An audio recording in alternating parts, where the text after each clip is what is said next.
वपूल गांव के अंदर आ चुका है और गांव के अंदर एक घर को खाने लगता है। ये कितना स्वादिष्ट है मेरे देशवासियों। भले ही हनी सिंह का कमबैक हो या ना हो, लेकिन मेरा कमबैक हो चुका है। हनी सिंह कभी गया ही नहीं था, उसके गाने हमेशा चलते थे और हमेशा चलते रहेंगे। लव यू हनी पाजी। तो तुम लोग बताओ यहाँ पर सबसे ताकतवर कौन है? इस बंदे का एक आदमी कहता है, आप महाराज, और कौन हो सकता है? इसमें कोई शक की बात नहीं है, लेकिन गुस्ताखी माफ हो महाराज। मुझे अभी अभी पता चला है कि मूगीवारा और उसके दोस्त हमारे महल की तरफ जा चुके हैं। अच्छा, लेकिन ऐसा क्यों? महाराज, सूत्रों से ये खबर मिली है, उनकी एक दोस्त बीमार है और उसी का इलाज करने के लिए ऊपर जा रहे हैं उस कासल की तरफ।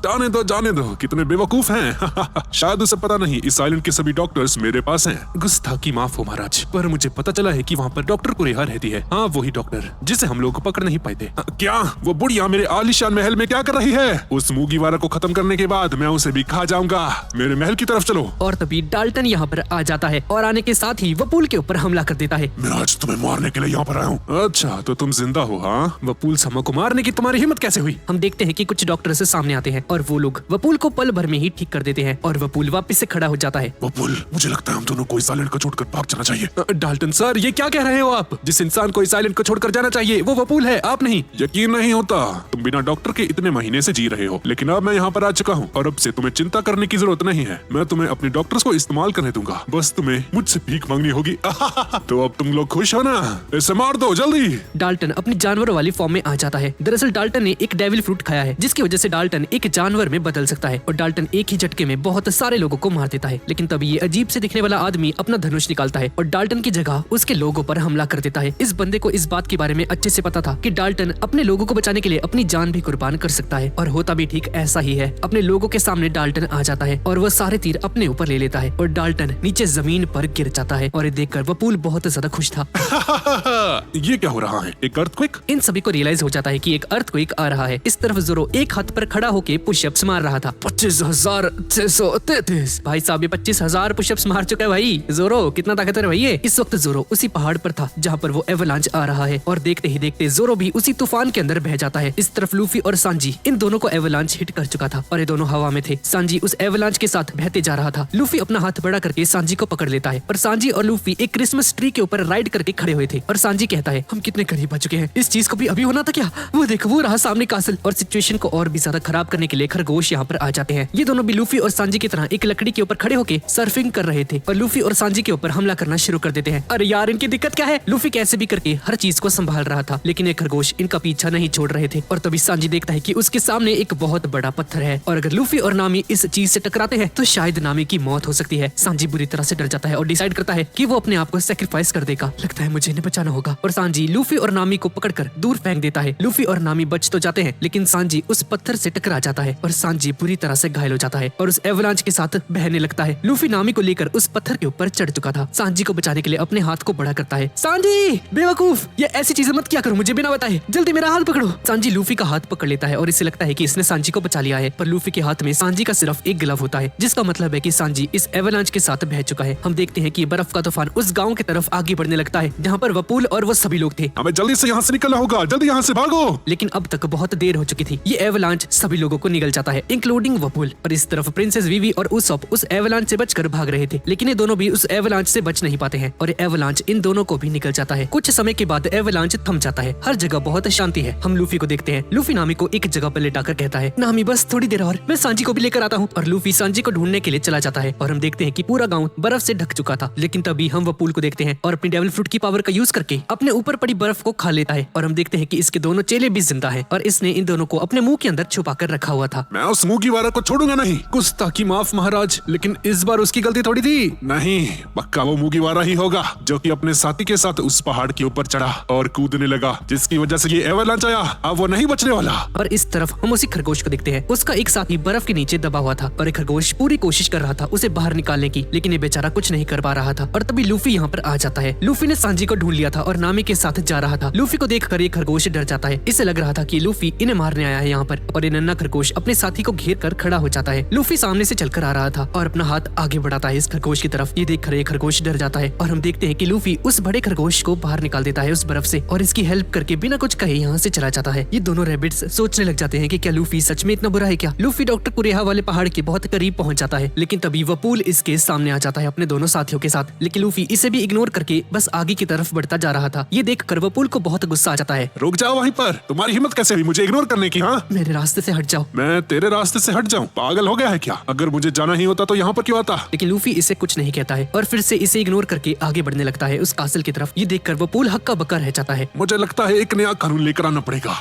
जो भी कोई राजा को इग्नोर करेगा वो मारा जाएगा। वपूल इस नए कानून को लूफी को बताना चाहता था, लेकिन लूफी अभी भी इसे इग्नोर करके बस आगे बढ़ता जा रहा था। तुम अभी भी मुझे इग्नोर कर रहे हो? तुम दोनों अभी के अभी इसे मार डालो। वपूल के चेले लूफी पर हमला करना शुरू कर देते हैं। लूफी को बहुत ज्यादा गुस्सा आ रहा था, लेकिन लूफी किसी भी हमले का जवाब नहीं दे रहा था, क्योंकि लूफी को सांजी के साथ किया हुआ वादा याद आ रहा था। उसकी पीठ के ऊपर जब तक नामी है तब तक लूफी लड़ाई नहीं करेगा। वपूल और उसके साथी लूफी की चुप्पी को उसकी कमजोरी समझने लगते हैं और उसके ऊपर हमला करना शुरू कर देते हैं। लूफी इनके हमले से बार बार बच रहा था और तभी वपूल का बड़ा सा मुंह लूफी के सामने आ जाता है और लूफी को खाने की कोशिश करने लगता है। लेकिन तभी दो खरगोश यहाँ पर आ जाते हैं और ये दोनों खरगोश वपूल के दोनों साथियों पर हमला कर देते हैं। हम देखते हैं कि इनमें से एक खरगोश के ऊपर वही नन्हा खरगोश था जिसकी हेल्प लूफी ने की थी। ये खरगोश लूफी की हेल्प करने यहाँ पर आए हैं क्योंकि लूफी ने अभी थोड़ी देर पहले इनकी हेल्प की थी। लूफी ये देखकर बहुत खुश हो जाता है, तुम्हारा शुक्रिया मुझे बचाने के लिए, और ऐसा बोलकर लूफी आगे बढ़ने लगता है। वपूल को ये देखकर गुस्सा आ रहा था क्योंकि उसी के देश के खरगोश उस पर हमला कर रहे थे। वपूल उन्हें देशद्रोही घोषित कर देता है और वपूल के साथी इन पर हमला करने के लिए तैयार हो जाते हैं। लेकिन तभी यहाँ पर और भी खरगोश आने लगते हैं। इस तरफ लूफी बहुत मुश्किल से इन दोनों को उठाकर आगे बढ़ता जा रहा था और अब फाइनली लूफी पहुंच चुका है उस पहाड़ के आगे जहाँ पर डॉक्टर कुरेहा रहती है। लूफी नामी को अपनी पीठ के ऊपर और भी ज्यादा कसके बांध लेता है और सांजी को अपने मुंह के अंदर भर लेता है और उस पहाड़ के ऊपर चढ़ने लगता है। इस तरफ हम वीवी को देखते हैं जो कि उस एवलांच से बच चुकी है। ये उसॉप को ढूंढ रही थी और तभी इसे उसॉप का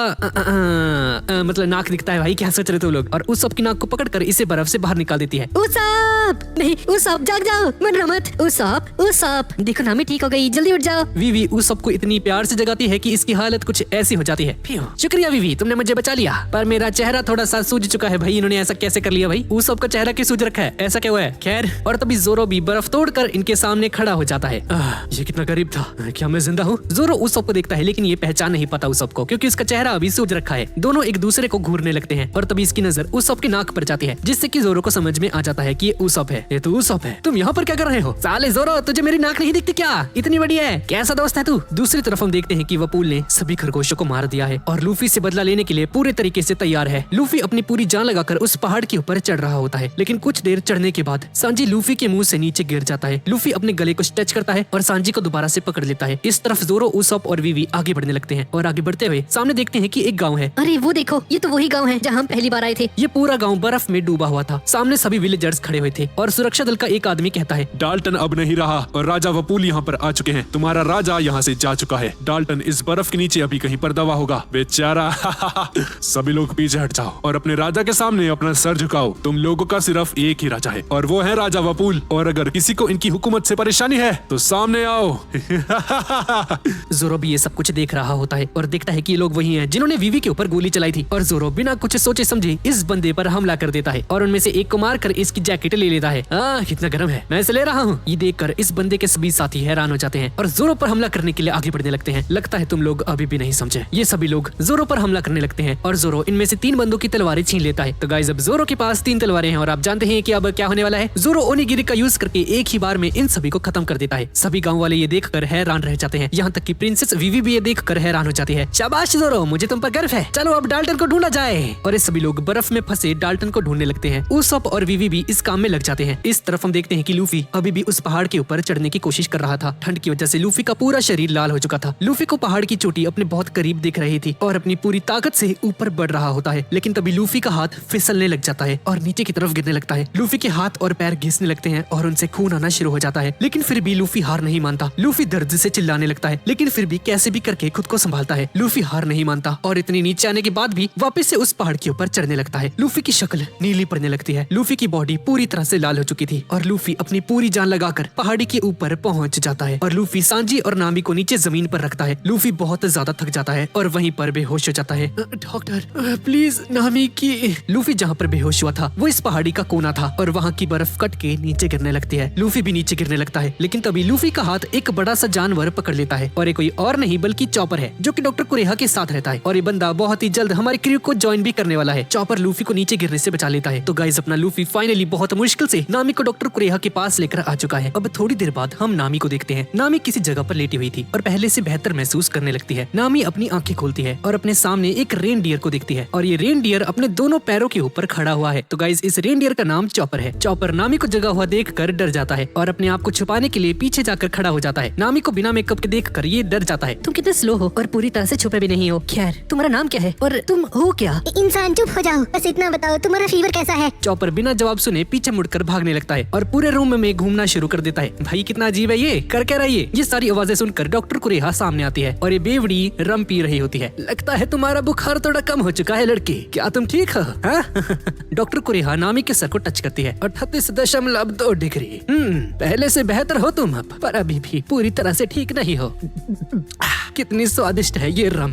आंटी जी, आप हैं कौन? मेरा नाम डॉक्टर कुरेहा है, मैं एक डॉक्टर हूँ, पर तुम मुझे डॉक्टर राइन कहकर पुकार सकती हो। मेरे साथ मेरे 2 साथी भी थे, वो लोग कहाँ पर हैं? हाँ, वो दूसरे कमरे में अभी सो रहे हैं। हश, चलो शुक्र है। तुम्हारा ये बुखार एक कीड़े के काटने की वजह से हुआ था। उस कीड़े का नाम कैस्टिया है, जो कि 100 सालों पहले विलुप्त हो चुका है। उसी की वजह से तुम्हें 40 डिग्री का बुखार हुआ था बच्ची। वैसे अगर तुम्हें ट्रीटमेंट ना भी मिलता तो 2 दिनों बाद अपने आप ही ठीक हो जाती, क्योंकि 2 दिन बाद तुम मारी जाती। नामी इस बात को सुनकर हक्की बक्की रह जाती है। ऐसा इसलिए हुआ होगा क्योंकि तुम जंगल या किसी एंशिएंट आइलैंड में घूम रही होगी बच्ची। और नामी को याद आता है कि लिटिल गार्डन में ये बिना कपड़ों की थी और बहुत अच्छी लग रही थी वैसे तो, और शायद उसी वक्त एक कीड़े ने इसे काट लिया होगा। डॉक्टर कुरेहा नामी को बेड के ऊपर लिटा देती है। तुम आराम करो, तुम्हें यहाँ पर 3 दिन तक आराम करना होगा। क्या मैं 3 दिन यहाँ पर नहीं रह सकती? मुझे वीवी के साथ अलाबास्ता जाना है, जल्द से जल्द मुझे उसकी मदद करनी है। लेकिन डॉक्टर कुरेहा इसे बेड के ऊपर लेटाकर धमकी देने लगती है। अगर तुम यहाँ से हिली तो ये तुम्हारे लिए अच्छा नहीं होगा, समझी ना? मैं तुम्हें यहाँ से जाने नहीं दूंगी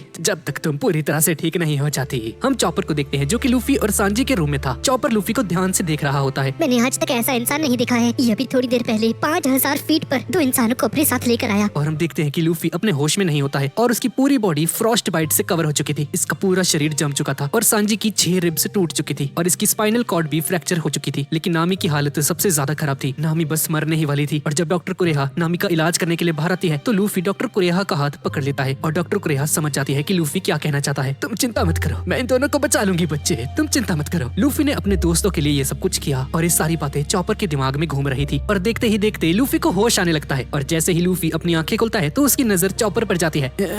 ये कितना बढ़िया मीट होगा। चॉपर इसके इरादे समझ जाता है कि ये इसे खाना चाहता है। और जब चॉपर पीछे जाता है तो सांजी भी सोच रहा होता है अगर मीट को 3 घंटे तक उबाला जाए तो उसका टेक्सचर बहुत बढ़िया हो जाता है, बहुत ही ज्यादा टेंडर और स्वादिष्ट। और सांजी के चेहरे पर एक शैतानी हंसी आ जाती है। लूफी के मुंह में पानी आने लगता है। मीट कितना स्वादिष्ट लग रहा है। चॉपर पसीने पसीने हो जाता है। लूफी और सांजी इसे खाने का प्लान कर रहे थे। चॉपर बेचारा अपनी जान बचाकर यहाँ से भागने लगता है। सांजी और लूफी चॉपर के पीछे सांजी और लूफी चॉपर के पीछे हाथ धोकर पड़ जाते हैं। लूफी से रुका नहीं जाता और चॉपर का हाथ खाने लगता है। और सांजी लूफी से कहता है रुक जा लूफी, इसे पकाकर खाएंगे, कच्चा खाने में ज्यादा मजा नहीं आएगा। चॉपर भागता भागता नामी के रूम में घुस जाता है। लूफी देखता है कि नामी पूरे तरीके से ठीक हो चुकी है। नामी तुम ठीक हो गई? नामी कैसे हो? शुक्र है तुम ठीक हो गई। अब मैं तुम्हारे लिए एक बहुत ही स्वादिष्ट डिश बनाने वाला हूँ नामी, एक रेनडियर की डिश। वो खाकर तुम बेहतर महसूस करोगी। और इन दोनों का ध्यान वापस से चॉपर की तरफ जाता है और चॉपर के पीछे दोबारा से भागने लगते हैं। वही बेचारा चॉपर अपनी जान बचा के भाग रहा है यार। नामी डॉक्टर कुरेहा से चॉपर के बारे में पूछती है कि आखिर वो रेनडियर है कौन और वो इंसानों की तरह बात कैसे कर सकता है। हाँ, लगता है मुझे तुम्हें बताना ही पड़ेगा। दरअसल उस रेनडियर का नाम चॉपर है और वो बस एक नीले नाक वाला रेनडियर है। और कमाल की बात तो ये है कि वो हम इंसानों की तरह बोल सकता है। वो कोई नॉर्मल रेनडियर नहीं है। उसने ह्यूमन फ्रूट खाया है जो कि एक डेविल फ्रूट है और उस डेविल फ्रूट की वजह से इंसानों की तरह बोल सकता है। मैंने उसे वो हर एक चीज सिखाई जो कि मुझे आती थी। चॉपर हमेशा मेरी हेल्प करता है, लेकिन चॉपर के दिल के अंदर कुछ ऐसे घाव हैं जिन्हें मैं भी ठीक नहीं कर सकती। इस तरफ हम वपूल को देखते हैं जो कि उसी पहाड़ के बाहर आ चुका है जहाँ पर डॉक्टर कुरेहा का कासल है। इस तरफ प्रिंसेस वीवी और उसॉप डेल्टन को ढूंढ रहे थे। डेल्टन सान मरना मत। और फाइनली बहुत ज्यादा मेहनत के बाद गांव वाले उसे ढूंढ लेते हैं, लेकिन हालात बहुत खराब होते हैं। डाल्टन की हार्ट बीट काम नहीं कर रही थी। इस बंदे का दिल काम करना बंद कर चुका था। ये देखकर वीवी और उसॉप बहुत परेशान हो जाते हैं। इस तरफ लूफी डॉक्टर कुरेहा से बात करने की कोशिश करता है। बूढ़ी अम्मा जी प्लीज हमें एक डॉक्टर की जरूरत है, प्लीज हमारे क्रू को ज्वाइन कर लीजिए। एक सेकंड, तुमने अपना नाम क्या बताया? लूफी है ना? हाँ जी। और तुमने मुझे अभी क्या कहा? एक बूढ़ी अम्मा है ना? मेरी बात ध्यान से सुन ले, मैं कोई बुढ़िया नहीं हूँ। और डॉक्टर कुरेहा लूफी को एक पंच मारकर इसे दीवार से चिपका देती है। मैं अभी भी जवान हूँ, समझा? मैं अपने 130s में हूँ। क्या बात है बूढ़ी अम्मा। और इस बात पर सांजी के भी एक पंच पड़ जाता है। चॉपर ये सब कुछ पीछे खड़ा होकर देख रहा था और इसे समझ में आ जाता है कि लूफी और सांजी पायरेट्स हैं। और इन दोनों का ध्यान वापस से चॉपर के ऊपर चला जाता है और इन्हें याद आता है कि ये तो चॉपर को पकड़ने वाले थे, इसे मीट बनाकर खाने वाले थे भाई। और ये दोबारा से चॉपर के पीछे पड़ जाते हैं। तो गाइज यही थी आज की वीडियो। गाइज ट्रस्ट मी, ये सीरीज अब और भी ज्यादा इंटरेस्टिंग होने वाली है। तो गाइज वीडियो कैसी लगी नीचे कमेंट्स में मुझे जरूर बताना। और गाइज इस सीरीज को बनाने में बहुत ज्यादा मेहनत लग रही है। तो गाइज अगर वीडियो अच्छी लगी तो प्लीज लाइक जरूर करके जाना। और अगर आपने अभी तक चैनल को सब्सक्राइब नहीं किया है तो प्लीज सब्सक्राइब कर देना यार। 700 के करवा दो यार जल्दी से। तो ठीक है गाइज, और मिलते हैं अगली वीडियो में।